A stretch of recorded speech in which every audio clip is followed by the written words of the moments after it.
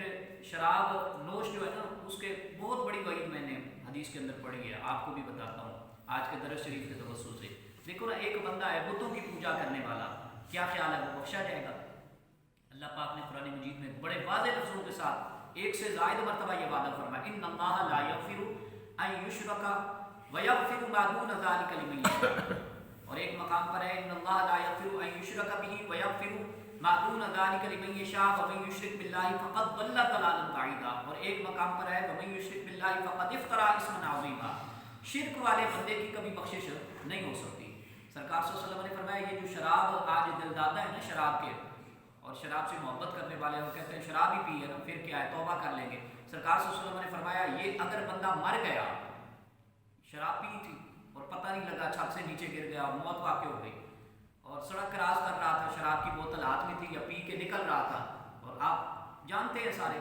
کہ ایسے ہو رہے ہیں آج کل حادثات, اور لوگ کہتے ہیں چلو کوئی نہیں ٹھیک ہے جنازہ بھی ہوتا ہے, ان کے لیے دعائیں مغفرت بھی ہوتی ہے, لیکن قیامت کے والے دن یہ کس حال میں پیش ہوں گے؟ سرکار صلی اللہ علیہ وسلم نے فرمایا شراب نوشی کرنے والا اگر اسی حالت کے اندر مر گیا, ایک روایت کے اندر ہے وہ ایسے ہے جیسے جہالت کی موت مرا, اس نے کوئی سمجھا ہی نہیں کلمے کو, جس طرح بندہ جاہل ہے نا, بے دین بندہ, یہ اس طرح ہے. اور ایک مقام پر اس سے بھی زیادہ سخت لفظ ہے, سرکار صلی اللہ علیہ وسلم نے فرمایا جو کوئی شراب پیتا ہے اور پھر شراب کی حالت میں مر جائے, فرمایا وہ اس طرح آئے گا اللہ کی بارگاہ میں جس طرح بتوں کی پوجا کرنے والا آئے گا. بتوں کی پوجا کرنے والا کس طرح آئے گا؟ لرزہ طاری ہوگا جسم پر, نہ کوئی جواب, نہ کوئی سوال, نہ کوئی اس کا دین, نہ کوئی مذہب, نہ کوئی ایمان, نہ کوئی امن, وہ ساری چیزوں سے معروم ہے کیونکہ اللہ کے دین سے جو معروم رہا. فرمایا اس حالت کے اندر شراب نوش آئے گا جس حالت کے اندر ایک بت پرست آئے گا, حالانکہ وہ بیچارہ ظاہری بت پرست تو نہیں تھا, لیکن یہ شراب کی نحوست ہے. اور پھر شراب کی نحوست آج کل جو سب سے بڑی ہے, جو بڑا نقصان ہے کہ جان گئی تو چلو جان ہی گئی نا, فرض مال, تو جان بقیہ لوگوں کی بھی جا رہی ہے. ایسے لوگ زناکاری کی زندگی گزار رہے ہیں, یعنی رشتے کیے ہوئے ہیں اور شراب کی لت میں گرفتار ہو کر کئی مرتبہ اپنی بیویوں کو طلاق دے دیتے ہیں. اور پھر اللہ ماشاء اللہ کچھ ایسے بھی ہیں دین بیان کرنے والے جو کہتے ہیں بھائی دین نے کہا ہے کہ نشے کی حالت میں طلاق نہیں ہوتی. یہ آپ نے اکثر سنا ہوگا, یہ بھی مسئلہ آج کی برکت سے سن لیں, اور دوست جو سن رہے ہیں, آپ سن رہے ہیں, وہ بھی سن لیں اور اس کو کلیئر کٹ کرنے کی کوشش کریں دین کی نظر میں, شریعت کی نظر میں, کہ ہم بھی کہنے والے کہہ رہے ہیں اور پھر برسر عام کہہ رہے ہیں آپ کے سامنے کہ دین یہ نہیں ہے کہ نشے کی حالت میں طلاق نہیں ہوتی.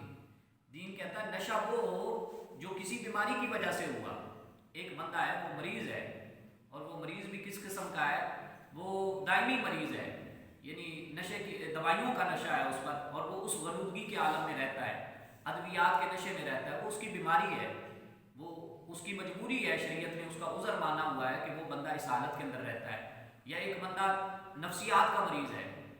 اور نفسیاتی مریض ظاہری بات ہے وہ ایسی دوائیاں استعمال کرتا ہے جو دماغ کو سکون دیں, اور وہ سکون لیتے لیتے ان دوائیوں کے نشے میں مبتلا ہو جاتا ہے, غنودگی طاری ہوتی ہے, اسے اکثر پتہ ہی نہیں چلتا میں اپنے بارے میں کیا کہہ رہا ہوں, اپنے باپ کے بارے میں کیا کہہ رہا ہوں, کون آیا ہے, کس سے کلام کر رہا ہوں, کہاں بیٹھا ہوں, کیا کھانا ہے, اسے تو خبر تک نہیں ہوتی. یہ وہ نشہ مراد ہے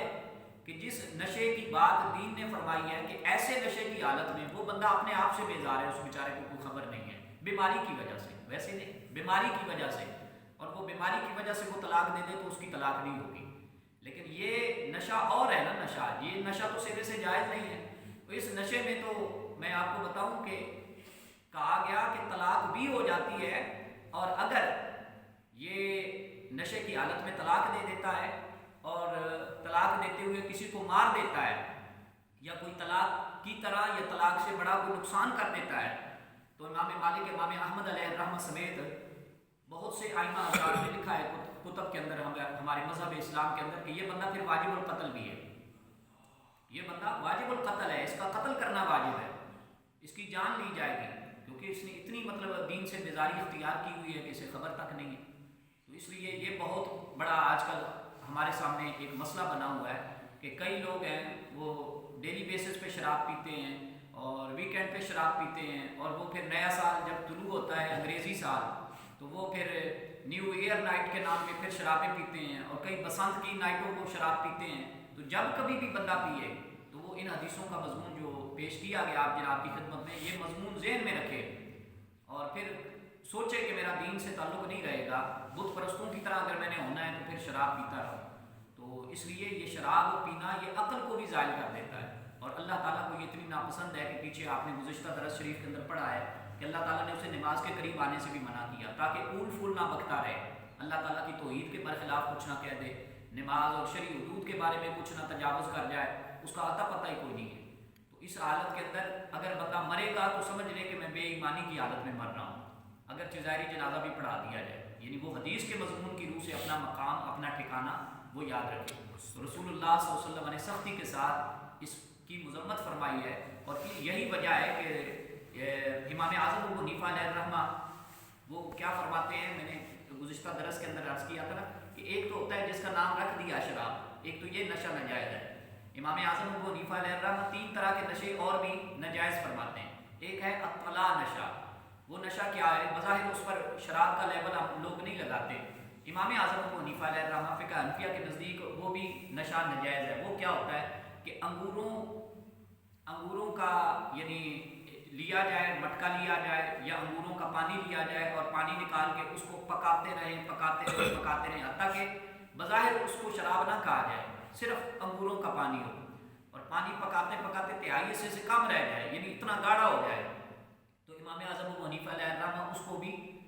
نشہ آور قرار دیتے ہیں، اس سے بھی بچنے کی تلقین فرماتے ہیں۔ اور ایک اور ہے جس کو مسکر کہا امام اعظم ابو حنیفہ علیہ الرحمہ نے، یہ کھجوروں کو پکایا جائے، کھجوروں کے پانی کو پکایا جائے اور پکاتے اتنا پانی جوش میں آ جائے، یعنی اس کو ابالے آنا شروع ہو جائیں کہ وہ جو ہے نا وہ اس پر جھاگ بن جائے، پانی کے اوپر جھاگ دکھائی دے، جھاگ کی تہ دکھائی دے پانی کے اوپر، تو امام اعظم ابو حنیفہ علیہ الرحمہ اس کو بھی ناجائز فرماتے ہیں۔ اور تیسرا جس کو زنیب کہا گیا، امام اعظم ابو حنیفہ علیہ الرحمہ نے اس کا مسئلہ بیان کیا، وہ کشمش سے تیار ہونے والا پانی ہے، اور اس پانی کو بھی اتنا گرم کیا جائے، اتنا پکایا جائے، ابالے دیے جائیں کہ اس کی بھی اوپر جھاگ کی تہ نظر آئے۔ تو یہ 3 ہیں جو شراب کے علاوہ، بظاہر آج کل اس پر شراب کا حکم نہیں لگایا جاتا، لیکن ہماری فقہ حنفیہ کے نزدیک یہ ان نشوں سے، کیونکہ یہ بھی دماغ کو جو ہے نا وہ نشہ چڑھا دیتے ہیں، عقل کی کیفیت کو، قوت کو ضائع کر دیتے ہیں، تو امام اعظم ابو حنیفہ علیہ الرحمہ نے ان سے بھی بچنے کی تلقین ارشاد فرمائی۔ آگے ہے فرمایا یہ 220 نمبر کی آیت، فرمایا فی الدنیا والآخرہ، یہ پچھلے الفاظ سے یعنی اس کو نسبت ہے اس آیت کو، کہا نا اسی طرح بیان فرماتا ہے اللہ تعالیٰ تمہارے لیے اپنی نشانیاں تاکہ تم غور و فکر کرو، کہاں غور و فکر کرو، فی الدنیا والآخرہ، دین اور آخرت کے معاملات میں، کاموں میں، کہ دنیا کے لیے کتنا کر رہے ہو اور آخرت کے لیے کتنا کر رہے ہو، یہ سوچ تمہارے اوپر حاوی رہنی چاہیے۔ وَيَسْأَلُونَكَ عَنِ الْيَتَامَىٰ، اور اے حبیب صلی اللہ علیہ وسلم یہ آپ سے پوچھتے ہیں یتیموں کے حقوق کے بارے میں، قل اے حبیب صلی اللہ علیہ وسلم آپ ارشاد فرما دیں اصلاح لہم خیر، ان کے لیے بھلا چاہنا ہی بہتر ہے، یعنی یتیموں کا کوئی پوچھنے والا تو ہے نہیں، باپ کا سایہ شفقت، ویسے اس سے بندہ محروم ہو گیا، بچہ محروم ہو گیا، تو یہ نہیں کہ ان کا مال و متاع ہاتھ میں آئے تو وہ جس طرح مرضی استعمال کرتے رہے۔ اور اکثر ہم لوگ عرض کرتے ہیں کہ کئی لوگ پھر اس کو کھلی چھوٹی سمجھ لیتے ہیں کہ ماں کو بھی دباتے ہیں، بچہ چھوٹا ہوتا ہے یتیمی کی حالت میں اس کو بھی دباتے ہیں، پھر اس کی تربیت کے نام پہ مال ہڑپ کر دیتے ہیں، تعلیم کے نام پر ہڑپ کر جاتے ہیں کہ ہم نے اس کو پالا پوسا ہے، اس نام پہ ہڑپ کر جاتے ہیں۔ تو ٹھیک ہے، اس کی نگہداشت کی ہے، اس کی تربیت کی ہے، اس کی تعلیم کا فریضہ ڈیوٹی پوری کی ہے، اس کے مال میں سے جو کچھ اس پر لگتا ہے وہ حصہ لے سکتے ہیں۔ شریعت نے اس طرح کی بھی نگرانی کرنے والوں کو دور نہیں رکھا، محروم نہیں کیا، کہا اتنا حصہ رکھ سکتے ہو، یا ان کو بتا کے جن کا مال ہے یتیم بچے کی جو ماں ہے اس سے اجازت لے کے اس کو بتا کے تو اتنا مال اس کا استعمال کر سکتے ہیں، لیکن اس مد کے اندر اس کا مال نجائز طور پہ ہڑپ کر جانا، مطلب 6 کنال کے پلاٹ ہڑپ کر جانا اور کوٹھیاں ہڑپ کر جانا اور باپ کا سارا جو مال و متا تھا وہ ہڑپ کر جانا اور بتانا بھی کچھ نہ، اور جب وہ بچے حساب کتاب مانگے یتیم یا وہ بیوہ عورت تو اس کا مائنڈ کر جانا اور کہنا کہ آپ کون ہوتے ہیں ہم سے پوچھنے والے، اور تب کیوں نہیں آپ نے حساب کتاب لیا تھا یا دیا تھا، اور اب جا کے ہم نے 10 سال پالا پوسا ہے اور شادی بیاہ کی عمر کو بچہ پہنچ گیا ہے اور اب آپ آ گئے ہیں حساب کتاب لینے کے لیے، تو یاد رکھیں وہ حساب کتاب لے یا نہ لے، اللہ تعالیٰ کا دین حساب کتاب ضرور لیتا ہے۔ اللہ تعالیٰ کا دین کہتا ہے کہ ہم جو ہیں پوچھنے والے، اللہ کی ذات کہتی ہے ہم جو ہیں پوچھنے والے۔ وہ بیوہ عورت نے پوچھا ہے تو اپنے حق کے بارے میں پوچھا ہے، اس میں محسوس کرنے کی کیا ضرورت ہے؟ آپ اتنے شفیق ہوتے تو خود بتاتے نا اس کے حقوق کے بارے میں، اور آپ نے بتانا گوارا نہیں کیا، اور سائلہ نے پوچھ لیا سوالی بن کے، یا بچہ بڑا ہو گیا ہے اور شعور کی عمر کو پہنچا ہے، اور اللہ پاک قرآن مجید کے اندر ارشاد فرماتا ہے کہ آگے جا کے پارہ نمبر 4 کے اختتام پر آیات آئیں گی ساری کی ساری، وَابْتَلُوا الْيَتَامَىٰ حَتَّىٰ إِذَا بَلَغُوا النِّكَاحَ، یتیم کو کوئی بازار کا سودا صرف لانے کے لیے بھیجا کرو، کوئی دنیا داری کے بارے میں بتایا کرو، کوئی اسے اپنے حق حقوق کا اور نجی زندگی کا اور ازدواجی زندگی کا بھی شعور دو، جس طرح تعلیم و تربیت کے دوسرے مرحلے طے کرواتے ہو۔ کب تک دیتے رہو شعور؟ فرمایا حتیٰ اذا بلغ النکاح، جب تک کہ بچہ نکاح کی عمر کو نہ پہنچ جائے، یعنی حالت بلوغت کو کراس نہ کر جائے۔ اس کو یہ نہیں کہ بالکل سادہ بالکل بنا کے رکھنا ہے کہ ٹھیک ہے جی، اور اپنے بچوں کو آگے دنیا داری بھی سکھائی ہے، دین داری بھی سکھائی ہے، اور وہ یتیم ہے تو اس کو نکارہ بنا کے رکھ دو، نہیں، ایسا قرآن نے اجازت نہیں دی، اور کہا کہ فَإِنْ آنَسْتُم مِّنْهُمْ رُشْدًا فَادْفَعُوا إِلَيْهِمْ، یہ اس بات کا جواب ہے کہ یہ کون ہوتے ہیں اب اپنی نگرانی میں اپنا مال لینے والے؟ بچپن سے ان کا باپ مرا تھا تو ہم ہی اس کے نگران تھے، تو اب بھی ہماری نگرانی میں ہی سب کچھ چلنا چاہیے۔ قرآن نے کہا فَإِنْ آنَسْتُم مِّنْهُمْ رُشْدًا، جب یہ بچہ سمجھداری کی عمر کو پہنچ جائے فَادْفَعُوا إِلَيْهِمْ، اس کا مال اسے سونپ دو، اب تم نگرانی نہیں کر سکتے، دین نے اس کی قطعاً اجازت نہیں دی، تو جو اجازت سمجھتے ہیں وہ غلط کر رہے ہیں۔ ہاں اگر بچے اور بیوہ عورت کو خوشی سے کہتی ہے بھائی جان آپ نے یہ معاملہ بڑی خوش اسلوبی سے چلایا ہے اور اتفاق رائے سے یہ گھر چل رہے ہیں، اور اب بھی آپ کو اختیار ہے، آپ ہی ہمارے بڑے ہیں اور بزرگ ہیں، ہم آپ کا اسی طرح احترام کرتے ہیں جس طرح پہلے دن سے احترام کر رہے ہیں، تو یہ تو اور زیادہ اچھی بات ہے کہ اتفاق رائے سے چلنے سے دین نے تو نہیں معاملہ بگاڑا، اور نہ ہی دین اس کے بارے میں کہتا ہے کہ رستے جدا کر لو، لیکن اگر وہ بچے اس قابل ہیں تو انصاف کا تقاضا کیا ہے، عدل کا تقاضا کیا ہے، خشیت الہی اللہ کے خوف کا تقاضا کیا ہے، اس کو دے دو۔ ہو سکتا ہے پچھلی آپ نے دیانتداری کے ساتھ سارے معاملات طے کی ہوں، اب آگے جا کے ان کے مال کی نگرانی یا نگہداشت اس طرح سے نہ کر سکیں جس طرح سے کرنے کا حق ہے، تو اللہ کی بارگاہ میں گرفت سے ڈرے نا۔ آپ ہیں مجھے اگر 10 روپے کی امانت سونپتے ہیں، 2 سال کر لوں گا، 20 سال کر لوں گا، 5 سال کر لوں گا، 15 سال کر لوں گا، وہ جب آپ کے 10 روپے وہ لاکھوں میں بن جائیں تو پھر میرے اوپر بھی تو ظاہری بات ہے نا کہ دن بدن پھر ذمہ داری کا سلسلہ بڑھتا جائے گا، پھر مجھے بھی خوف رکھنا چاہیے کہ وہ تو اس وقت تو 10 تھے 95 کے اندر یا 2000 کے اندر، اور اب جا کے 2020 چل رہا ہے تو اب وہ 10 روپے نہیں رہے، اب تو وہ کئی لاکھ بن گئے ہیں، اور کئی لاکھ میں تو زیادہ اس بات کا چانس ہے کہ مجھ سے بددیانتی ہو جائے یا خیانت ہو جائے یا میں انصاف کے تقاضوں کو نظر انداز کر سکوں، تو اس میں زیادہ احتیاط کی ضرورت ہے، اور پھر میری ذمہ داریاں بھی بڑھ جاتی ہوں گی، ظاہری بات ہے، تو اس لیے مصروفیت کے اس دور میں ان کو سونپ دینا یہ زیادہ بہتر ہے، اور اللہ کے قرآن نے اسی اور فرمایا وَإِن تُخَالِطُوهُمْ فَإِخْوَانُكُمْ، یہ ہے وہ دوسری بات کہ اگر اکٹھا ہی خرچہ چلاتے رہو، اگر تم ملا لو ان کو فَإِخْوَانُكُمْ تو وہ تمہارے بھائی ہیں، شریعت نے کوئی تمہیں نہیں کہا کہ بھائی کاٹ کرو ایک دوسرے کا اور علیحدہ کر لے لو، جوائنٹ فیملی سسٹم میں اگر رہ رہے ہو اور اچھا چل رہا ہے تو یہ تو بہت اچھی بات ہے۔ وَاللَّهُ يَعْلَمُ الْمُفْسِدَ مِنَ الْمُصْلِحِ، اور فرمایا اللہ تعالیٰ زیادہ جانتا ہے بگاڑنے والے کو، معاملے کے بگاڑنے والے کو سدھارنے والے سے، کہ کون ہے سدھارنے والا۔ تمہارے بولنے سے کہ ہم تو سدھارنے والے ہی ہیں اور بڑے ایماندار ہیں، یہ تمہارا بول کام نہیں آئے گا، اللہ تعالیٰ کا قول کام آتا ہے۔ وَلَوْ شَاءَ اللَّهُ لَأَعْنَتَكُمْ، اور اللہ تعالیٰ چاہتا تو تمہیں ضرور مشقت میں ڈال دیتا۔ ان اللہ عزیز الحکیم، بے شک اللہ تعالیٰ غالب حکمت والا ہے، عمل کی توفیق عطا۔ آمین۔ اللہم صلی وسلم علی النبی الطاہر، ربنا آتنا فی الدنیا حسنہ وفی الآخرۃ حسنہ وقنا عذاب النار۔ باری تعالیٰ اپنے کرم کا صدقہ آج کی حاضری کو احکام شرع کے بارے میں سمجھایا گیا، عمل کی دولت سے میرا بر فرما، نور قرآن سے اور مصطفیٰ کریم صلی اللہ علیہ وسلم کی سنتوں کی برکتوں سے والا مال فرما، جو آئے ہیں انہیں مزید ابلاغ دین، احیاء دین اور عمل دین کی توفیق عطا فرما۔ الہی ہم سب کو رزق حلال، ایمان، امن کے در برکتیں عطا فرما، شریروں کے شر سے بچا۔ جاہلین کی جہالت سے محفوظ فرما، ماکرین کے مکر سے دوری اور پناہ عطا فرما، اپنے حفظ و امان کا خاص درجہ عطا فرما، قرآن کے صحیح ابلاغ حق کی توفیق عطا فرما، الہی ہماری کمزوریاں بشری خطائیں معاف فرما، اپنے کلام کی عظمت کا صدقہ گناہوں سے پاک اور صاف مطہر زندگی عطا فرما، اوروں کے اندر صحیح دین کا پرچار کرنے کی توفیق عطا فرما، جو بے ایمان ہیں انہیں بھی نور ایمان سے برابر فرما، جو بد کردار ہیں انہیں صاحب کردار فرما، جو بد اخلاق ہیں انہیں حسن اخلاق عطا فرما، جو بے ادب ہیں انہیں حسن ادب کی دولت عطا فرما، جو بے روزگار ہیں حلال روزی مقدر فرما، جو بد امنی میں ہے سکون قلبی اور امن کی دولت عطا فرما، الہ العالمین جو بے نمازی ہیں انہیں صاحبان نماز فرما، ہر حال کے اندر مالک اپنا شکر ادا کرنے کی توفیق عطا فرما، ہمارے رہبران، ہمارے ذمہ داران، ہمارے محسنین، ہمارے اساتذہ، ہمارے والدین کو اجر عظیم عطا فرما، ہمارے مرحومین مرحومات، ہمارے والدین کی بخشش فرما، امت کو بار بار حج بیت اللہ شریف اور عمرہ شریف کی برکتیں عطا فرما، اور بالخصوص یا اللہ سنت پاک کو مصطفیٰ کریم صلی اللہ علیہ وسلم کی نسبتوں کا حیا کرتے ہوئے اتفاق و محبت وحدت عطا فرما، صلی اللہ تعالیٰ